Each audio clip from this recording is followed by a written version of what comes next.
Coming up on tonight's UAP News Show. Pew pew, shots fired at Neil deGrasse Tyson. Representative Luna, Burchett, and Burlison are going on the road. UFO crash retrieval programs and the man that literally wrote the book on it. Brain and brain. What is brain? Hey there, beautiful souls. It's your girl, Allie, and we're back at it again for another episode of UAP Society's weekly UAP and UFO news show. We've combed through this week's most exciting, intriguing, and informative happenings, and I'm stoked to get started. So without further ado, Justin, say hey. Greetings, cosmic enthusiasts. This is Justin, and welcome to the UAP Society's UAP UFO news show. Your ticket to an interstellar adventure like no other. Whether you're a believer or a skeptic, get ready for a cosmic roller coaster ride through the latest updates from the far reaches of the galaxy. You're in for a treat as we bring you the latest and greatest UAP and UFO news. So find your seats, strap in, and get ready to go on a ride with us. Pew pew, shots fired at Neil deGrasse Tyson. Earlier this week, James Fox tweeted what looks like a sneak peek of a clip from one of his upcoming films. That features Dr. Gary Nolan saying that Neil deGrasse Tyson's PhD should be removed. Ooh.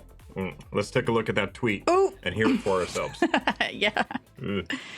Dear astrophysicist Neil Tyson, Gary P. Nolan from Stanford University has a message just for you regarding your position on the UAP phenomenon. Let's take a look at this clip here. The Neil deGrasse Tysons of the world. He is a very public figure. He is considered mainstream scientific community. A lot of people respect and listen to what he says. I don't think he should be respected because I don't think he's acting in the best interest of science. I think he's broken his oath of science, and that, you know, frankly, if there were a tribunal of could you take away somebody's PhD, Neil deGrasse Tyson's PhD should be removed. Wow. When's the last time he's been invited to give a science talk? When's the last experiment he's published? All very valid points. He hasn't. Why is anybody listening to him? Don't ask me. He bloviates. Oof. He does, though. He should be stripped of his PhD. Ooh. Snap. Oh, snap is right, Patrick. And I just want to give him a big shout out for recording and covering that story so quickly, because honestly, by the time I went to cover it and do the screen recording, the tweet had been taken down. Yeah. So if it wasn't for people that did what Patrick did, we wouldn't even be able to show this to you. So shout out, Pat. Thank you. I definitely appreciate that. Yeah, thanks, Patrick. Yep. And to expand upon this and give you guys even more context to the story, let's take a look at some older but super relevant footage that just happened this past summer. I think it would be kind of cool to be abducted by aliens, right? I mean, who in here would not want to? You all want to meet the aliens, right? If they're out there, of course. We're not anti-alien. We're just anti your account of the alien. That's all. Now, what pisses me off, inept aliens, okay? Here, you ready? So, here are aliens from another planet, another galaxy. They traverse interstellar space in their spacecraft. Trillions of miles. So dramatic. And they get to Earth and they crash. And I'm thinking, I don't want to meet these aliens. They can't land on Earth. Forget, bring me somebody who knows how to navigate, okay? And then I'll have a conversation with those aliens. Until then, stay out of my face, okay? I don't like stupid aliens. He got jokes. I don't like throwing shade, but like Neil deGrasse Tyson, right? Oh, yeah. He's made up his mind. I've read his tweets, and I'm like, dude, you have a PhD in physics? Where's your curiosity? I can't even believe. Yeah, You're the big scientific communicator? Well, I think you should probably retire. It's just smug. It's just ridiculous. It's smug, and it's I know everything, and it's I went to this elite university, so I have the credentials to like tell you what you should think, instead of exploring these kind of really exciting open-ended questions. Should we count how many times he said that the universe was 13.8 billion years old and just be like, you were wrong every single time? Credentialism, you know, and it's like, well, I have credentials too, and I'm happy to go toe-to-toe with you. If he wants to debate me, I'd be fine. Let's do it. Gary Nolan and I will debate Tyson. Who's that other, Brian Cox? Bring it. Bring it. Do you think the government needs to be more open and honest with us, like the candidate Chris Christie was promising in the debate? Do you think the government is that competent that they could actually keep such a secret? Yes. Oh my gosh, when did you get that much confidence in the U.S. government? But I wanted to ask if you had any reaction to the UFO whistleblower. So I don't, you've never seen me in a debate on anything. Debating is not the path to objective truth. The path to objective truth is data. all he has to do is release it for independent analysis. And in science, an objective truth is established by multiple verifications of a claim. And eyewitness testimony, sworn testimony, is irrelevant to science.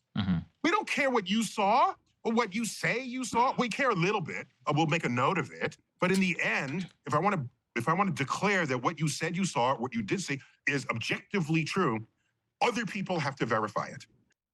So it seems that there are quite a few people that share disdain for Neil deGrasse Tyson and who would like to challenge his scientific authority.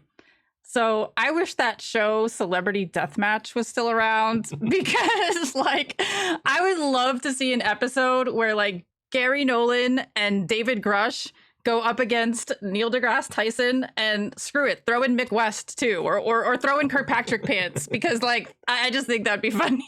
Yeah. But anyways, on a more serious note, you know, that last clip of Neil saying, oh, all he's got to do is release the data and blah, blah, blah, blah. Grush can't release anything. He's not in authority to do that. All he's in authority to do or say is what's been already cleared on the Dopser. If he steps outside of those boundaries and they're waiting for him to step outside those boundaries, it's lights out for him, because if he doesn't stick to the rules, then this whole thing kind of falls apart. Right. Yeah. You know, this is a hard one for me because I grew up, you know, knowing Neil deGrasse Tyson. He struggles with this one. Yeah. And, you know, he was like my scientific hero for so long. And when I started getting into ufology and studying the phenomena, and I saw how hard he was hitting back at everybody's claims, you know, it threw me off. Okay. And yeah, it sucks because it's like on one hand, it's like I still want to, you know, believe that Neil deGrasse Tyson is doing everything for the better, right? But I was going to say, I hear a but coming. Go ahead. But it's like on the other hand, you know, he seems to lack this scientific curiosity, you know, that these other people have, that I have. You know, it's like I feel like his mind is made up already. Yeah, and that's where people have a problem with him, because if you're a scientist, you should be constantly curious and constantly seeking more data or more information. But he just seems to be like, la, la, la, la, la, la, la, and, you know, doesn't want to hear it. Yeah, you know, he is correct in the fact that we do need more data. We need... Yes. Right, we do need data. You know, one of those ways to get, you know, this unclassified data is through Sky 360. You know, or through the development of a system, kind of like the Galileo project. You know, Sky 360 is in development. It's not as far along as the Galileo project, but it's pretty close. Right. You know, we need decentralized scientific data. Yeah. You know, which is the whole reason for the UAP Society. Right. And for those of you who don't know what Sky 360 is, it's basically a camera operated system that involves AI tracking and things like that. And it's meant to basically watch the skies for anything anomalous. And as soon as something is noted, you know, it docks down all the information, time, date, location, angle, records, you know, all that kind of stuff.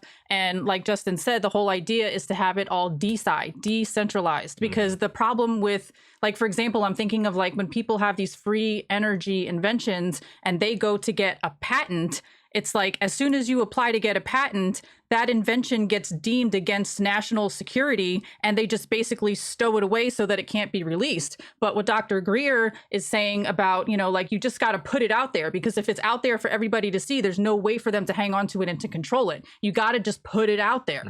A lot of people died with inventions in their hearts because the patent process wouldn't go through. But we're digressing really hard. Let's get back to Gary Nolan. So Gary Nolan said that. He's like, bitch, I said what I said, okay? He does not care. He straight up said that Neil deGrasse Tyson bloviates. I had to look up that word because I didn't know what it meant. But once I read it, I was like, that's so true, though. So, yeah, I agree. I just think it's kind of crazy. What I think is weird is that, like, people have been calling Neil deGrasse Tyson out, like I said, since the summer.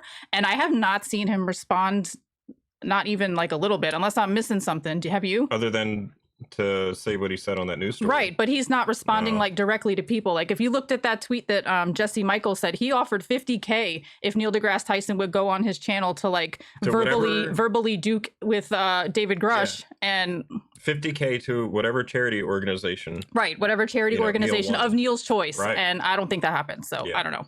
We'll see. We'll keep you updated. So Reps Luna, Burchett, and Burlison are going on the road, you guys. An Ask a Poll article called, quote, exclusive. Rep Luna says UAP Caucus holding field hearing next, end quote, which was written on February 1st, says... On Wednesday morning, Congressional UAP Caucus co-chairs Rep. Anna Paulina Luna and Tim Burchett met along with caucus members Representative Eric Burlison to discuss how to best advance their ongoing investigation. After 2 classified SCIF briefings exploring the allegations made by UFO whistleblower David Grush that frustrated members of the UAP Caucus, Luna says the trio decided it's time to take their investigation on the road and hold a field hearing next. And quote, I feel like we can get more done that way, and we can kind of direct it and be more aggressive, end quote. Luna exclusively tells Ask a Poll, quote, it's been incredibly frustrating, but the good news is that you guys know that we're not full of crap because everyone's getting the same message. It's true. And it's like, as a general consensus with the amount of pushback that we're getting, I think it's like the bipartisan caucus is like, what the heck is going on? Yeah, so the trio's hitting the road, man. We got like the dynamic 3 going on here. They're over it. They're like, Right. okay, if you guys are not going to answer the calls, not going to answer the letters, not going to answer the emails, going to act like we didn't try to contact you when you know damn well we did, we're just going to show up at your front door. I feel like we should get one of those sound effects where it's like, ding. Yeah, right. I can't wait to see field hearings. That's going to be incredible. I really can't wait for that. I'm really looking forward to it for sure. It's super nice to see that these guys are not giving up. They've got their claws dug in and they are not letting go. So, hey, I'm here for it. I hope they hit the road hard. I hope they get answers. I hope they, let people know we're not messing around, and let's just support them. Like, if you guys could shoot them an email or a phone call to their office and be like, yo, I dig what you're doing. Mad props. Thank you so much. I'm sure that will go a really long way. Yeah, and help share this content, to get the message out there that they are going out on the road and they are going to be holding field hearings. That part. Yeah. Nice one. High five. UFO crash retrieval programs and the man that literally wrote the book. This week, UFO crashes and government crash retrieval programs have been a hot topic. 8 News Now out of Las Vegas, Nevada released a 3-part special report series covered by none other than journalist George Knapp. In addition to that, on his podcast, Richard Dolan spoke with Magic Eyes Only author Ryan Wood, who just so happened to be in that video series and literally wrote the book on crash retrievals. Coincidence? I think not. Let's check it out. I've got my copy of Magic Eyes Only here, and I have your original. It's around here somewhere. I've read it only about a dozen times or more. I will just say, I'm getting brownie points here, I admit it, but I have talked of Magic Eyes Only to every audience that I can for years. I have always considered it one of the single most important books. Here's why. Look, we're in an era now where UAP crash retrievals are being discussed out in the open. We had David Grush last summer telling Congress, yes, this is true. We've got biologics. All of that. I have no doubt you're watching him thinking, yeah, tell me something I don't know. I literally wrote the book on this. Like, you can say, I wrote the book on this more than 20 years earlier. In an era when no one was paying attention to this at all. Yeah. Give us an overview of what Magic Eyes Only then and now sets out to accomplish. I really assembled the confluence of the majestic documents that talk about crash retrievals starting in 1941 and then 42 events and then onward. And that was the 2005 book, which had 74 crash retrieval events, which was exciting. And then when Grush, shocked the world with saying it's all real, I decided, well, it's time to update this. And so I have 104 crash events in the new version, and many of the cases were updated with the latest research from various investigators. Fantastic. If there are advanced spacecraft from beyond, why would they crash? 8 News Now Chief Investigator George Knapp has the story. April 18, 1962, an unknown object entered Earth's atmosphere over Cuba, traveled up the East Coast, then made an abrupt 45-degree left turn at New York. It blazed across the heart of the U.S., was pursued by military jets, which could not keep up, then landed in a small town in Utah where it knocked out electricity, locals said, before taking off again. Somewhere over east-central Nevada, it exploded in a massive fireball seen all over the West. Because it's a fantastic case involving not a few hundred witnesses, thousands of witnesses saw this thing as it traveled across the United States. According to an Air Force intelligence report, one military pilot who chased the object thought it was structured, not just a fireball, and that it was gasping and sputtering as it flew. The Air Force's infamous Project Blue Book explained it away as a meteor, despite its highly unusual maneuvers. In the early 2000s, Las Vegas was the annual host to a UFO crash conference where the best-known investigators shared information about dozens of similar incidents. Ryan Wood was the conference Look how organizer young he looks. and wrote a book listing more than 70 possible UFO crashes. The best cases are ones where we've had multiple witnesses, some physical evidence, multiple investigations by a variety of people over a long period of time. Wood admits some of the tales might be disinformation or made up. It seems inconceivable to me that this hyper-advanced technology came 1 trillion miles to crash in our backyard. Once, let alone this stuff keeps falling down. If these are advanced craft from another galaxy or dimension or century, why would they crash here? Astrophysicist Dr. Jacques Vallée thinks an odd object that crashed in New Mexico in 1945 was knocked out of the sky by the Trinity atomic test. But you don't hoax, a flying avocado weighing 5 tons that's going to hit a communication tower, take it out of communication, and then land under power and essentially create an avenue the size of a football field under power, And I mean, what kind of hoax is that? In the spring of 1953, the Nevada test site was subjected to a massive atomic bombardment, the Upshot Knothole tests. In the same time period, across the state line in Arizona, residents of Kingman reported seeing a bizarre aerial ballet involving multiple UFOs, almost as if they were in a dogfight. 3 of the objects reportedly fell from the sky and were then scooped up by military units. Investigator Harry Drew thinks the craft were disrupted by an unusual and highly powerful radar array that was active then in Kingman. The retrieval team arrived just in time on the 22nd of May when the Red Lake craft, flying down the flyway from north to south, ran through a corridor where high output, high energy, short pulse microwave radiation radar was installed and operating. Oh, well, some of them are 100% intact and operate perfectly. Former government scientist Bob Lazar, who claimed in 1989 that he saw an array of 9 bizarre ET craft in an underground facility near Area 51, said nearly all of them looked intact, not like anything that had crashed. He later speculated that some might have been acquired from archaeological digs, as if left behind long ago.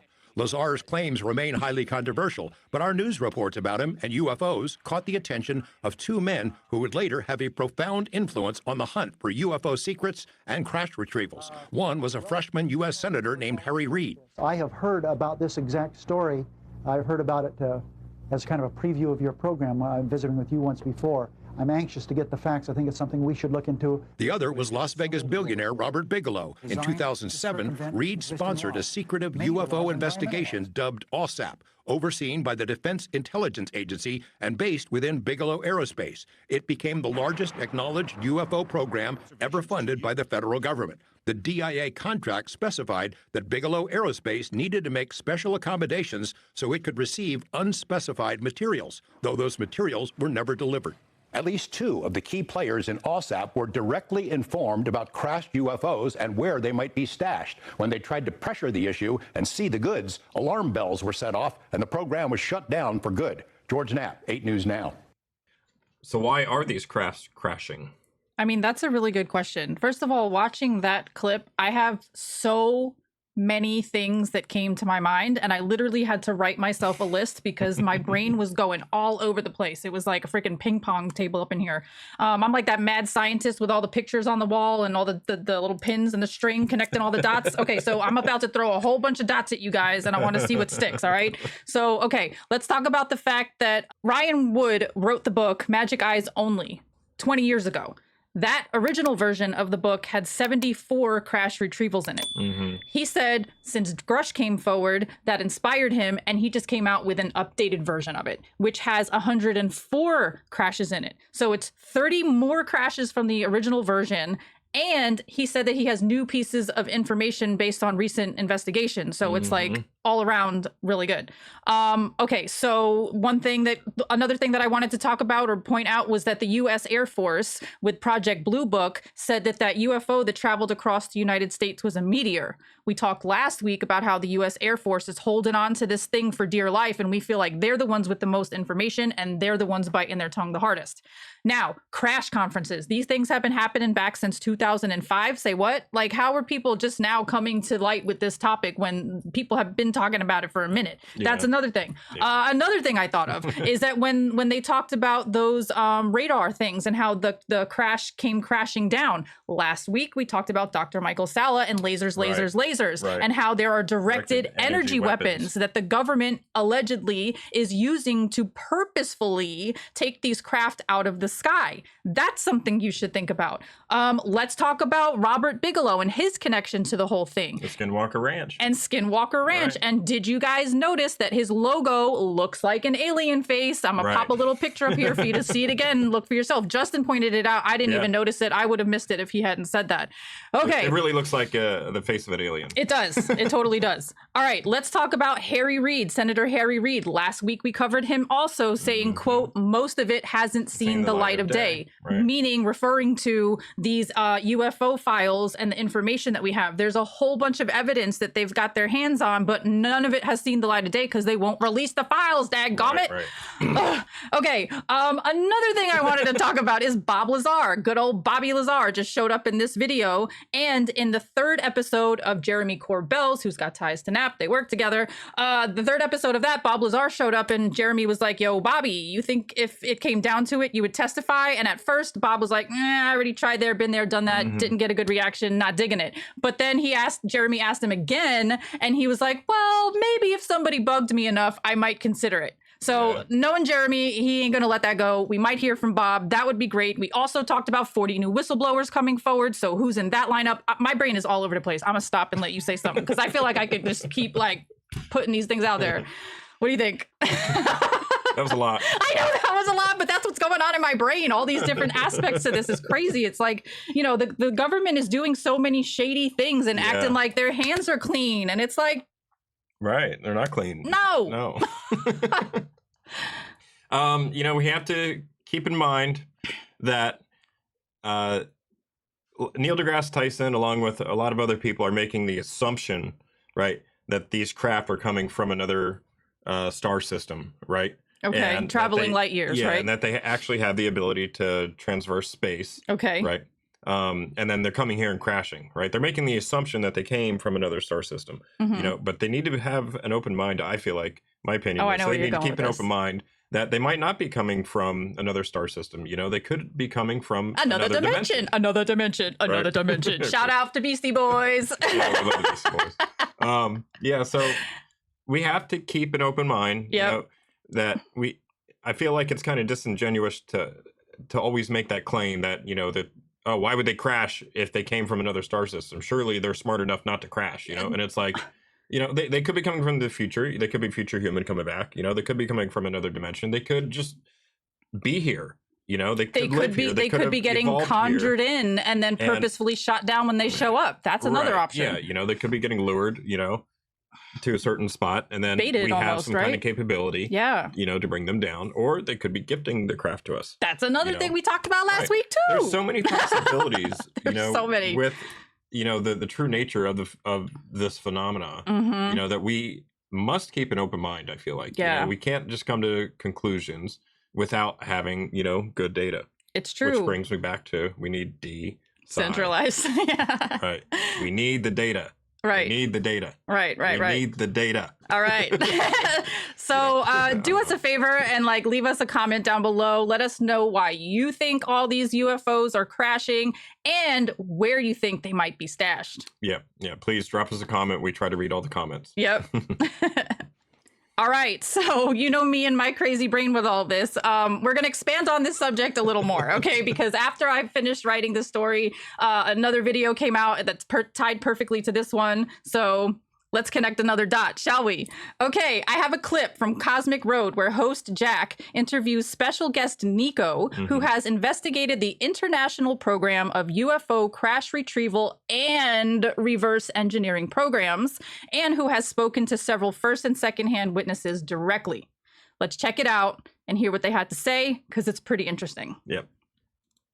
Nico, whose full name, he prefers to remain anonymous, but I know who he is, and he is a very successful tech entrepreneur, and he has had an amazing investigation into exploring some of the secrets of the UFO control group, or the program, as he calls it. That's exactly it. I don't define myself as a ufologist. It's not something that I chose. In 2006, I was introduced to a few people who allegedly worked who were part of a program. They were involved with studies of alien technologies. That's what they claimed anyway.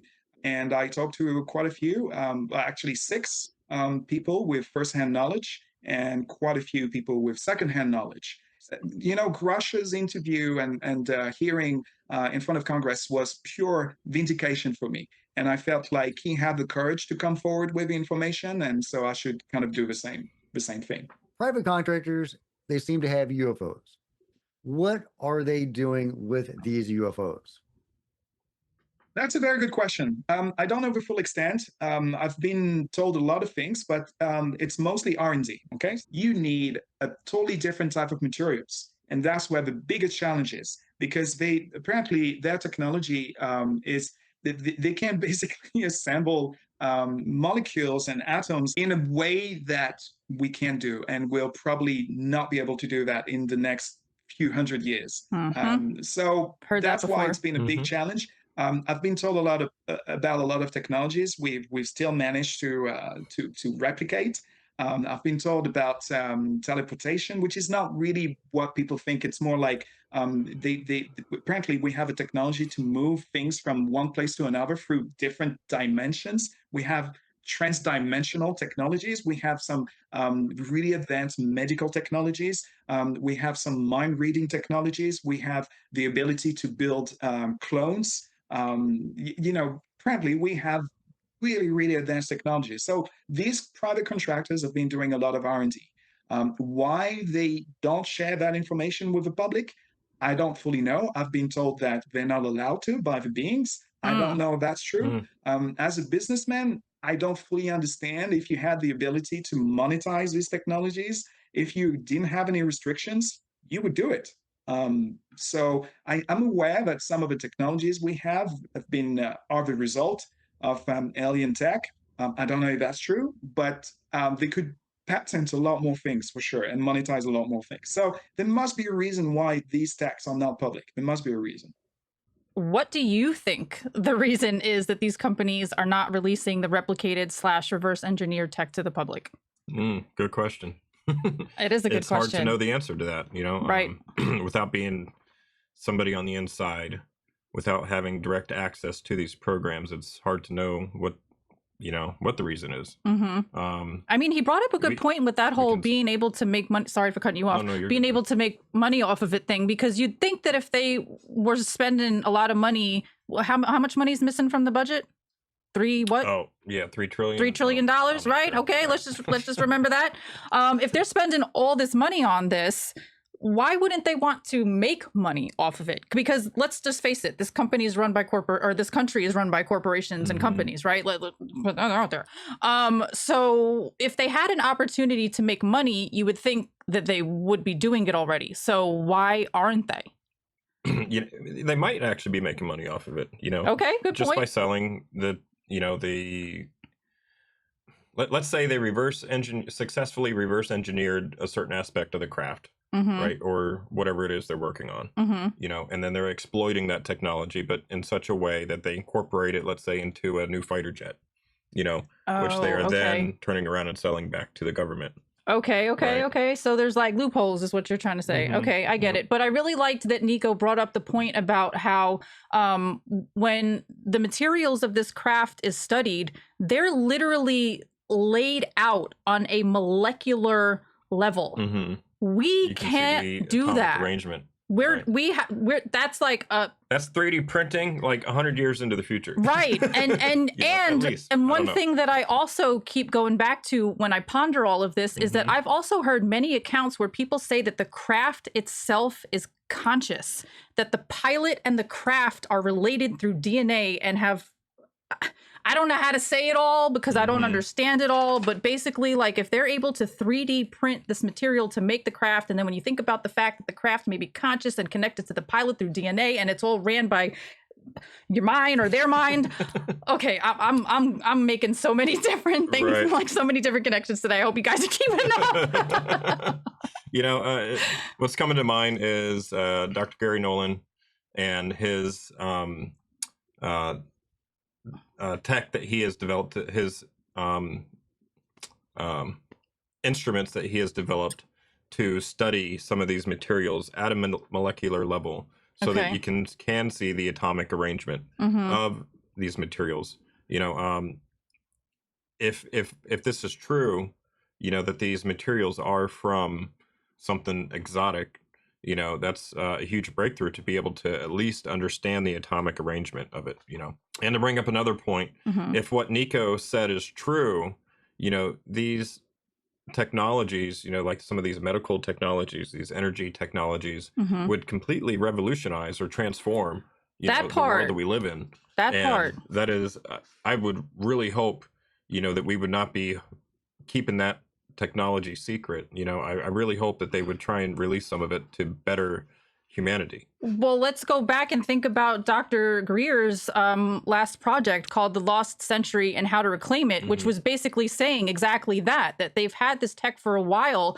and if it was to be released, we would revolutionize ourselves overnight.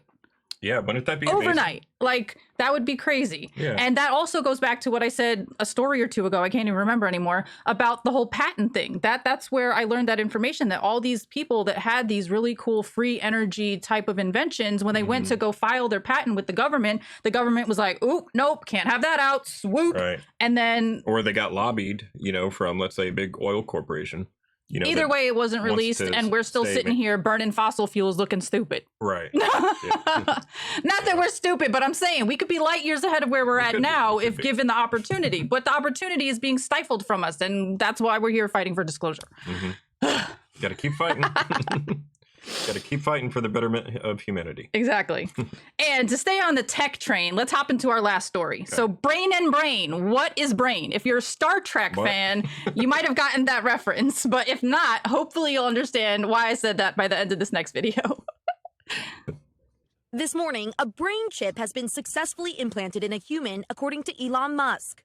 The tech titan sharing a big breakthrough from his brain science startup company, Neuralink, saying it has implanted a device in a human for the first time, a possible step toward a product that Musk says enables control of your phone or computer and through them almost any device just by thinking. Musk posting Monday, the first human received an implant from Neuralink yesterday and is recovering well. The initial results, he added, showed promising neuron spike detection, but Musk gave no additional details about the procedure, the patient, or the device the company implanted. Musk writing, initial users will be those who have lost the use of their limbs, discussing his vision for Neuralink back in 2019. This, I think, has a very good purpose, which is to cure important diseases and ultimately to help secure humanity's future as a civilization. For decades, scientists have worked on similar ideas for brain-computer interfaces. But for many, a microchip in the brain feels like something out of a movie. Like 2015's Kingsman: The Secret Service, where Samuel L. Jackson plays an eccentric billionaire who tries to control the world using neural implants. Mankind is the virus, and I'm the cure. As science fiction gets closer to reality, Musk is hoping a groundbreaking experimental device can help transform everyday lives. As for Neuralink's future, it's important to note the clinical trial is just one step on the startup's path towards commercialization, and testing will still take about 6 years to complete. Several companies have tested brain implants on humans, driving questions and concerns around safety, regulation, and where this technology could go. We've reached out to Neuralink for more information on the procedure, but have not heard back. Hello. We're thrilled to introduce Neuralink's PRIME study, the first clinical trial of a groundbreaking experimental device that could help transform the lives of people with paralysis. Imagine the joy of connecting with your loved ones, browsing the web, or even playing games using only your thoughts. This is made possible by placing a small, cosmetically invisible implant in a part of your brain that plans movements. The device is designed to interpret your neural activity so you can operate a computer or a smartphone by simply thinking about moving. No wires or physical movement are required. By participating in the PRIME study, you'd be helping to redefine the boundaries of human capability. We intend no harm. You have come to destroy us. No, I promise you. We just want to talk to somebody about Spock's brain, that's all. Brain and brain. What is brain? It is controller, is it not? Yes, in a way it is. The human brain controls the individual's function. So shout out to that Star Trek episode from 1968. Yeah. I found it to be super relevant. And again, this story is pretty crazy. I mean, I don't know what Elon was talking about when he said that whole thing about how it's going to, quote, cure important diseases and help to ultimately secure humanity's future as a civilization. I don't know how this brain implant is supposed to accomplish that, but that's whatever. Another thing that came to my mind when we watched that clip is that Samuel L. Jackson is the king of one-liners. Just wanted to throw some love out there for dear old Sam. So what are your thoughts on this whole thing? You're an Elon fan, so I'm curious. Like, well, yeah, I mean, I think that Elon is working towards revolutionizing, humanity, revolutionizing the planet that we live on. Okay. Right? With Tesla, right? Okay. Trying to get us away from fossil fuels, right? Yeah, I'm an Elon fan, sure. I know you are. I mean, this man likes to play with cars and trucks and rockets and people's Right. brains, apparently. Right. How can you not like him? I don't know. Right. So yeah, this implant, Neuralink, is fascinating to me. It can really help people who have lost a limb or who have lost the use of their limbs. I could see that potential, sure. Yeah. Yes. But it also has the potential to be so much more. Right. And let's not forget that this implant's name is telepathy. Yeah. I'll say that again. This implant's name is telepathy. So like my brain goes to all different kinds of places when I hear that, because it's like, what are you really trying to say, Elon? What are you really trying to tell us without telling us, Elon? Like, I don't know. I just feel that this is pretty wild. I mean, Skynet comes to mind. I love that movie Terminator, and as soon as I saw this, I was like, oh shit, here comes Skynet, we're doomed. My brain goes to the fact that, like, can these things be hacked? Like, if like in that movie The Kingsman, like, everybody got this implant thing thinking that they was doing themselves a favor. Meanwhile, it was a way to, I mean, that is science fiction, but I know, but so is putting chips in people's brains, you know what I mean? I don't know, I don't know. It's wild. Yeah. It's pretty cool too at the same time, I really hope that it can help the people that this is intended to help, which me too. I think there's a lot of promise with it. So go Elon, go Neuralink. Yeah, and I'll just tie it back to the whole thing I said earlier, where craft is potentially conscious and connected with the pilot through consciousness. So now I'm just thinking, like, we're talking about reverse engineering, alien technology, and now we're talking about brain implants in people. So I'm just trying to, like, project where this could lead us. You know what I'm saying? Like, what are the future implications of everything we just said on the show? Because there's a lot going on. Yep. And yeah. Yeah. We just need to keep an open mind. I think it's pretty neat. I'm glad to be living in this time. Same. It's an exciting time to be alive, for sure. Yeah, for sure. All right, guys, and that concludes this week's UAP Society's UAP and UFO news show. Thanks so much for hanging out with us, and while you're here, do us a favor, smash that like button, click subscribe, ring our little notification bell, drop a lovely comment down below, and share this video with your family and friends to help us spread the good word. Let's raise the collective consciousness together in unity. All right, baby. Much love, peace, and namaste.